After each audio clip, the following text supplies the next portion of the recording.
Bonjour à tous et bienvenue dans cette deuxième vidéo sur l'utilisation des pronoms compléments en français. في حالة لم ترى الفيديو الأول المتعلق باستعمالات le pronom I أنصحك بأن تشاهده الآن سيظهر أعلى الفيديو. في هذا الفيديو سنرى إذن كيف نستعمل le pronom en أو الضمير en.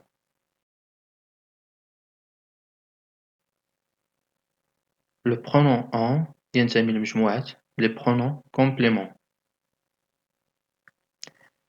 لماذا تسمى بهذا الاسم؟ car elle remplace un nom dans une phrase يعني تعوض الاسم في الجملة. لماذا؟ afin d'éviter la répétition من أجل تفادي التكرار. هذا هو دورها الأساسي. Les pronoms I و en تسمى les pronoms adverbiaux أو les pronoms neutres parce qu'ils remplacent différents types de compléments dans une phrase. Les compléments d'objets indirects, les compléments d'objets directs ou encore des compléments de lieu. ملاحظة مهمة: les pronoms en و I لا يتغيران حسب الاسم أكان مذكر، مؤنث، مفرد، جمع. كذلك لا يمكننا أن نعوض بهم الأشخاص في الجملة. الآن سنرى كيف نستعمل le pronom en. Comment utiliser le pronom en?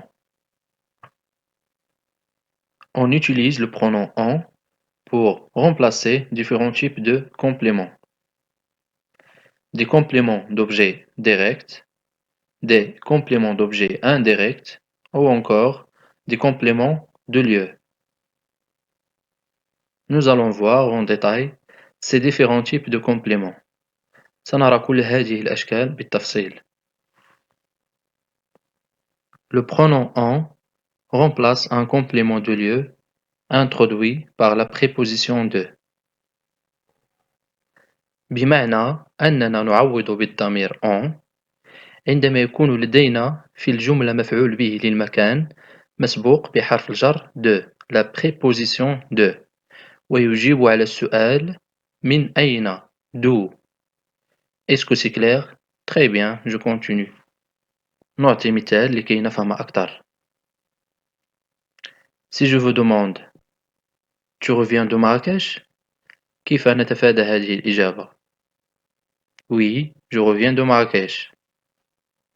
Identifions d'abord la fonction du groupe nominal prépositionnel de Marrakech. Ce groupe nominal prépositionnel répond à la question d'où. Tu reviens d'où? De Marrakech. De Marrakech est un complément de lieu, introduit par la préposition de.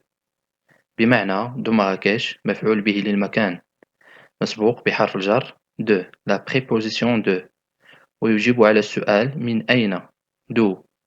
إذن بإمكاننا أن نعوض de Marrakech بالضمير en وتصبح الإجابة oui, j'en reviens. بهذا تفادينا التكرار. مفهوم؟ جيد. ننتقل للحالة الثانية. Deuxième cas. En remplace un complément d'objet direct, introduit par un partitif. Du, de la, de l'apostrophe des. Donc, sujet plus verbe plus un complément d'objet direct introduit par un partitif. Répond à la question quoi. Prenons un exemple. Si je vous demande il mange du pain كيف نتفادى هذه الإجابة؟ Oui, il mange du pain. نحدد أولاً la fonction du complément du pain. Du pain répond à la question quoi. Il mange quoi? Du pain. Du pain donc le complément d'objet direct du verbe mange. إذن بإمكاننا أن نستبدل du pain بالضمير en وتصبح الإجابة كالتالي. Il mange du pain? Oui, il en mange. Est-ce que c'est clair? Très bien. ننتقل إلى الحالة الثالثة. On remplace un complément d'objet direct introduit par un article indéfini. Un, une, des. Donc, sujet plus verbe plus un complément d'objet direct introduit par un article indéfini. Répond à la question quoi? Voyons un exemple. Si je vous demande tu vends des chaussures؟ كيف نتفادى هذه الإجابة؟ Oui, je vends des chaussures. Identifions d'abord la fonction du complément des chaussures. Des chaussures يجيب على السؤال quoi?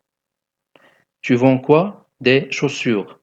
Donc, des chaussures, le complément d'objet direct du verbe vend. Ce complément est introduit par un article indéfini des.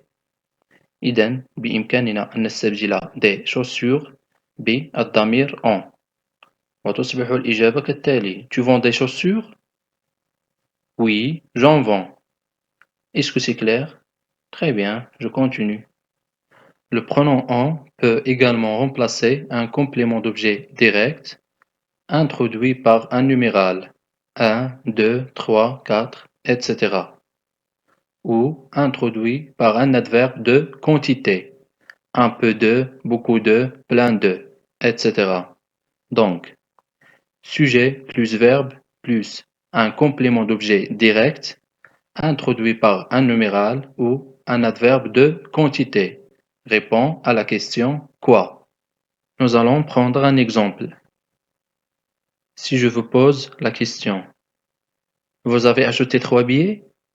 Comment éviter de répondre? Oui, nous avons acheté 3 billets. أولاً نحدد دور le complément 3 billets. 3 billets يجيب على السؤال quoi. Nous avons acheté quoi? 3 billets. Le complément 3 billets est donc le complément d'objet direct du verbe avant acheter. Ce complément d'objet direct est introduit par un numéral 3. إذن مع توفر جميع هذه المعطيات يمكننا استعمال le pronom en وتصبح الإجابة كالتالي. Vous avez acheté 3 billets? Oui, nous en avons acheté 3. مفهوم؟ جيد. يجب أن ننتبه لنقطة أخرى مهمة، وهي عندما تكون الكمية محددة في السؤال، يجب علينا إذن أن نحددها بدورنا في الجواب. نعطي هذا المثال لكي نفهم أكثر. Tu as réservé 2 places? Oui, j'en réservé 2. إذن كما تلاحظون فإننا احتفظنا بالكمية في الجواب 2. نفس الشيء يمكننا أن نطبقه على les adverbes de quantité. أمثلة. Tu as beaucoup de livres? Oui, j'en ai beaucoup. Tu veux un peu de chocolat? Oui, j'en veux un peu. الحالة الأخيرة. On remplace un complément d'objet indirect qui répond à la question de quoi. Nous allons prendre un exemple. مثلا إذا سألتك Tu as parlé de tes projets? كيف نتفادى هذه الإجابة؟ Oui, j'ai parlé de mes projets. أولاً نحدد la fonction du complément de mes projets. Ce complément répond à la question de quoi. J'ai parlé de quoi? De mes projets. De mes projets est donc le COI du verbe est parler. Ce complément d'objet indirect introduit par la préposition de et qui répond à la question de quoi. إذن مع توفر جميع هذه المعطيات يمكننا أن نعوض بالضمير en وتصبح الإجابة كالتالي. Tu as parlé de tes projets? Oui, j'en ai parlé. أصبحتم الآن تعرفون كيف تستعملون الضمير en. أنصحكم بأن تشاهدوا الفيديو أكثر من مرة لكي تفهموا الأمثلة أكثر. لا تنسوا أن تضعوا جيم للفيديو والاشتراك في القناة تشجيعا لنا. إلى اللقاء. Au revoir.